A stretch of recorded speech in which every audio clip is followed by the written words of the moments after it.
జనసేన కాకపోయినప్పటికీ కూడా చిరంజీవికి రాజ్యసభ వచ్చేటువంటి అవకాశాలు మెండుగా ఉన్నాయి. బీజేపీ వ్యూహాత్మకంగా అటు పవన్ కళ్యాణ్ ని జనసేనని సంతృప్తిపరచడం కోసం ఈ కోటాలో బహుశా చిరంజీవికి ఫస్ట్ ప్రయారిటీ ఉండొచ్చు రాజ్యసభ.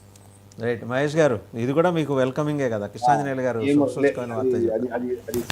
అది సార్ యొక్క వ్యక్తిగత అభిప్రాయము అని నేను అనుకుంటాను అంటారు. ఎందుకంటే చిరంజీవి గారికి ఇప్పట్లో ఆయనకి రాజ్యసభ తీసుకునే ఇంట్రెస్ట్ లేదు.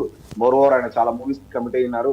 ఇలాంటి టైంలో మళ్ళీ చిరంజీవి గారికి ఇస్తే మళ్ళీ చిరంజీవి గారు ఇప్పుడు చూడండి సార్, చిరంజీవి గారిని బీజేపీ ఎంత ఓన్ చేసుకుంటారో మన రేవంత్ రెడ్డి గారు కూడా పక్కన కూర్చొని క్యాప్ ఓపెన్ చేసి వాటర్ బాటిల్ ఇచ్చినప్పుడు ఎంటైర్ తెలుగుదేశం మొత్తం ఆల్ వాటర్ బాటిల్ ఇచ్చేస్తే ఓన్ చేసుకోవటమేనా మహేష్ గారు?